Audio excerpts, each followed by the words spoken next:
31 मार्च तक कनाडा के हर एक प्रोविंस को क्या कुछ करना है, लेटर कौन सा जरूरी होगा आपके लिए, और लेटर ऑफ अटेस्टेशन शुरू हो चुका है, ये प्रक्रिया क्या होती है और इसके लिए क्या कुछ जरूरी होगा और मौजूदा सिनेरियो क्या है, कनाडा अभी भी बेहतर ऑप्शन क्यों है। प्रदीप बालन साहब हमारे साथ जुड़ चुके हैं, वेस्टर्न ओवरसीज के एमडी साहब। बातचीत करते हैं। बालन साहब वेलकम करते हैं। थैंक यू सर, मौजूदा सिनेरियो काफी कुछ तब्दील हुए, इनटेक भी बच्चों के शुरू हो रहे हैं। सबसे पहले इनटेक के मसलन जानना चाहूंगा, इनटेक कब शुरू हो रहे हैं, और एक लेटर को लेकर भी चीजें चल रही हैं जिसको लेटर ऑफ अटेस्टेशन कहा जा रहा है, ये शुरू कब से है सर? देखिए, आपने देखा होगा, थोड़ा सा अगर हम पास्ट में चले तो कैपिंग स्टार्ट हुई थी। 3,60,000 बच्चे आप इंटरनेशनली जा सकते हैं कनाडा में। तो पहले प्रॉब्लम क्या थी कि बच्चों की चॉइस होती थी। अगर बच्चा ओंटारियो जा रहा है तो ओंटारियो ही जा रहा है, अल्बर्टा में बच्चा कम जा रहा है, ठीक है, या फिर अटलांटिक रीजन में कम बच्चा जा रहा था, या ब्रिटिश कोलंबिया में ही बच्चा जा रहा था। तो या फिर ओंटारियो में है तो वही ग्रेटर टोरंटो में, इसके अलावा और जो एरिया है उनमें बच्चा नहीं जा रहा था। तो हाई कमीशन ने देखा, कंट्री ने देखा कि रिजल्ट्स ठीक नहीं आ रहे हैं, बच्चे एक ही एरियाज में जाके और क्राउडेड हो रहे हैं, और फिर बच्चे नेगेटिव फीडबैक दे रहे हैं कि यहाँ जॉब्स नहीं है, यहाँ पे प्रॉब्लम्स है, यहाँ हाउसिंग इश्यूज हैं, यहाँ पे हेल्थ को लेके इश्यूज हैं। होना ही, अगर आप किसी एक एरिया में जाओगे और वहीं पे सारे के सारे एक्सेस में चले जाएंगे तो अगर और क्राउड होगा तो रिजल्ट्स आएंगे, ऐसे ही आएंगे। तो इन सब चीजों को देखते हुए पहले तो उन्होंने कैपिंग लगाई कि 3,60,000 इंटरनेशनल स्टूडेंट्स वो लेंगे। दूसरा, उन्होंने कैपिंग लगाई, कैपिंग के साथ साथ लेटर ऑफ अटेस्टेशन स्टार्ट कर दिए। जो 3,60,000 भी हैं वो अब हाई कमीशन ने या कंट्री ने, गवर्नमेंट ने डिसाइड किया कि किस प्रोविंस को कितने नंबर्स अलॉट होने हैं। ओके, 3,60,000, 10 प्रोविंस और 3 टेरिटरी हैं। 10 प्रोविंस और 3 टेरिटरी में अकॉर्डिंग टू देयर एक तरह से कि कितनी पॉपुलेशन है, अकॉर्डिंग टू कितनी यूनिवर्सिटीज, कॉलेज, एजुकेशन प्रोवाइडर हैं, उस हिसाब से प्रोविंस को डाटा अलॉट होगा। अब प्रोविंस को यूनिवर्सिटीज और कॉलेज और स्कूल की कैपेसिटी के हिसाब से उनको नंबर्स डिवाइड करने हैं। Okay, getting? अब हाई कमीशन, गवर्नमेंट ने कहा है कि भाई आपके प्रोविंस को इतने नंबर अलॉट हुए हैं आउट ऑफ 3,60,000, तो इतने बच्चे अगर आपके पास आएंगे तो इन सब का लेखा जोखा आपके पास होना चाहिए। तो वो लेखा जोखा कैसे पता लगेगा? जब गवर्नमेंट कोई डॉक्यूमेंट इशू करेगी। तो प्रोविंस ने अब लेटर ऑफ अटेस्टेशन इशू करने शुरू कर दिए हैं। सपोज करो एक ओंटारियो प्रोविंस को एक्स नंबर मिलता है, तो अब उनको कैसे पता लगा कि एक्स नंबर मेरे पास आ रहे हैं? कितने लेटर ऑफ अटेस्टेशन इशू होंगे, उसी बेस पर तो पता लगेगा कि भाई एक्स में से कितने इशू हो चुके हैं। उसी बेस पर उसको पता लगेगा गवर्नमेंट प्रोविंस को कि पर्टिकुलर प्रोविंस को कि मेरे पास कितना नंबर है। अब इसका मैं एग्जांपल और सिंपल वे में दूं तो जैसे कि क्यूबिक में CAQ ऑलरेडी ही स्टार्ट था। CAQ just like letter of attestation, even के जितने भी रेस्ट प्रोविंस और टेरिटरी हैं क्यूबिक से ही सीखा है कि जी हम ये लेटर ऑफ अटेस्टेशन कैसे शुरू करें। तो गवर्नमेंट ने ऑर्डर किया था कि हर प्रोविंस को कि 31 मार्च इज द डेडलाइन, इससे पहले पहले आप स्टार्ट कर दोगे।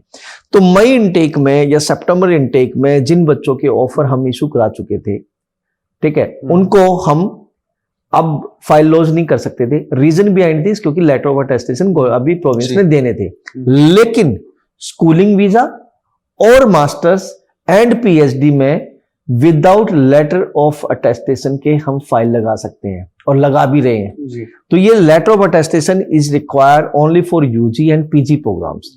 तो UG और PG के लिए थोड़ी सी एक कह सकते हो कि थोड़ी देर के लिए एक ठहराव आया था, एक स्टॉपेज आया था। अब प्रोविंस ने लेटर ऑफ अटेस्टेशन स्टार्ट कर दिया। जैसे अगर मैं बात करूं ब्रिटिश कोलंबिया ने स्टार्ट कर दिया, तो हमारी फाइलें लग रही हैं। CAQ ऑलरेडी क्यूबिक गवर्नमेंट दे रही थी तो क्यूबिक में भी जा रहे हैं बच्चे, लेकिन रेस्ट प्रोविंस के आने शुरू हो गए हैं। जिसके शुरू हो गए तो अब बच्चा वहां से अब निकलना शुरू हो गया। तो गुड न्यूज है माय डियर फ्रेंड्स, अब आपको वेट करने की जरूरत नहीं है। मई इनटेक के लिए हम आपको इनवाइट कर रहे हैं। मई इनटेक में अगर आपने अपनी फाइल लगानी है, सितंबर तो है ही है, मैं मई की बात कर रहा हूं 2024 की। अगर आप भी मई इनटेक में जाना चाहते हैं, आपके डॉक्यूमेंट कंप्लीट हैं, आपके पास IELTS या PT है, इसके अलावा TOEFL आपने कर रखा है, या फिर क्या नाम है आपके पास एकेडमिक ठीक है, तो you please come to us. हम आपको मई इनटेक के लिए ऑफर दिलाएंगे और letter of attestation already start हो चुका है कुछ प्रोविंस से आने वाले टाइम में स्टार्ट हो जाएगा 31 माह से पहले। तो कम टू अस, हम आपकी हेल्प करेंगे। बहुत अच्छे तरीके से आपने समझाई तमाम चीजें। आपने ये भी बताया कि एक ही जगह पे बच्चा जा रहा है तो जॉब्स की कमी होगी, लेकिन बच्चा कह रहा है कि ठीक है दूसरे प्रोविंस में जा रहे हैं, वहाँ का वातावरण ऐसा है, वहाँ पे जॉब्स की कमी है, लैंग्वेज बैरियर आ रहे हैं, तो ऐसी भी तो प्रॉब्लम है ना सर बच्चों को? ऐसी कोई प्रॉब्लम नहीं है जैसे आप बोल रहे हो। ये तो आप अपना घर जब इंडिया छोड़ रहे हो, ठीक है, तो इसका मतलब आप इंडिया आपने छोड़ दिया तो आप कहीं भी रह रहे हो, ठीक है, वहीं आपके लिए सेम है, इक्वल है। अब आप बच्चा ये डिसाइड अगर यही सोचता कि मेरा कजन वहां बैठा है, मेरे को वहीं जाना है, तो अब फिर तो फंसोगे ही फंसोगे। आपको यहाँ पे जज करना चाहिए कि मेरा करियर कहाँ बनेगा। आपका कजन आपके साथ लाइफ में नहीं आया आपके साथ, ना ही आपके साथ जाएगा इस दुनिया से, ठीक है। तो लाइफ आपकी है, जीनी आपने है, करियर आपने बनाना है। आपको देखना चाहिए कि किस प्रोविंस में और उस किस एरिया में आपके पास स्कोप ज्यादा है, कहाँ बच्चे कम है, कौन सा कोर्स है जिसका आउटकम अच्छा है, वो कोर्स और वो प्रोविंस और वो सिटी आपको चूज करना चाहिए। मैं हमेशा इस चीज के फेवर में रहा हूं कि क्राउड का पार्ट कभी ना बने। अगर मैं अपनी फैमिली की बात करूं तो मैंने 2016 में अपने नेफ्यूज को भेजा था, तो मैंने ऐसे एरिया में भेजा था जहां पे बच्चा नहीं था जी, इंडियन स्टूडेंट्स न के बराबर था। ओके।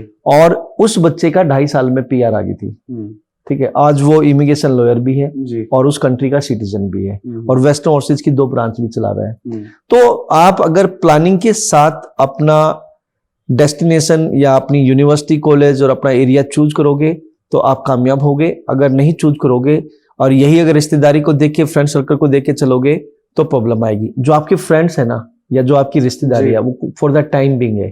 जब आप वहां चले जाओगे सिचुएशन चेंज हो जाएंगी, ठीक है। पेरेंट्स को लगता है कि चलो वहां रहने के लिए कुछ दिन के लिए तो रहा, अरे भाई जब आपने बच्चा भेज ही दिया है, ठीक है, आप जहां पे किसी और एरिया में भेजोगे जहां आपके रिश्तेदार फ्रेंड्स नहीं है, वहां भी तो बच्चा कहीं ना कहीं रहेगा ना, और बल्कि वो ज्यादा अच्छे तरीके से अपने को लाइफ में स्टेबल करेगा जहां उसको सपोर्ट नहीं मिलती। बिल्कुल सही फरमाया सर आपने, कंफर्ट जोन से तो निकलना होगा और कल को पीआर में भी दिक्कत हो सकती है। जैसे कि आपने इससे पहले फरमाया कि आपका ऑफिस भी है कनाडा में, आप आरसीआईसी के मेंबर हैं।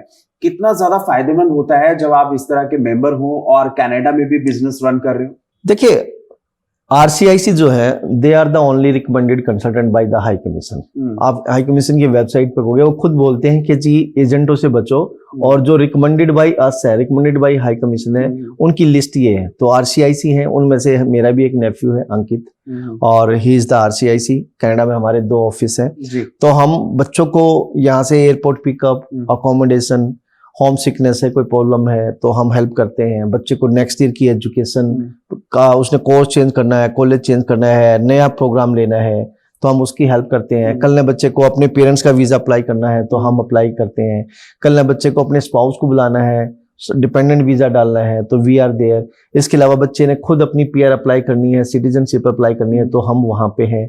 तो हर एक स्टेप पे बच्चे के लिए हम बैठे हैं, स्टार्टिंग से लेके एंड तक। बच्चा इंडिया में आइल्स करता है, पीटी करता है, टॉफल करता है, वी आर हेयर। इसके बाद उसने यूनिवर्सिटी चूज करनी है, कॉलेज चूज करना है, वी आर हेयर। जब बच्चे की फाइल लगाते हैं वो उसके लिए हम यहाँ पे हैं। वीजा दे के बच्चे को वहां पे फिर टिल सिटीजनशिप तक उसकी उंगली ऐसे पकड़ के रखते हैं ताकि वो एंड तक स्टेबल रहे। सवाल वही है, रूल्स चेंज हुए, कनाडा स्टिल एक बेटर ऑप्शन है सर? यस, कनाडा की बात करें तो इमिग्रेंट कंट्री है, उसकी पॉपुलेशन खुद कम है और इमिग्रेशन पे वो काफी डिपेंड है। एक ऐसा सेक्टर है जिससे बहुत अच्छी उनको रेवेन्यू आता है, और सेकंड लार्जेस्ट एरिया है आफ्टर रसिया। तो लैंड बहुत ज्यादा है।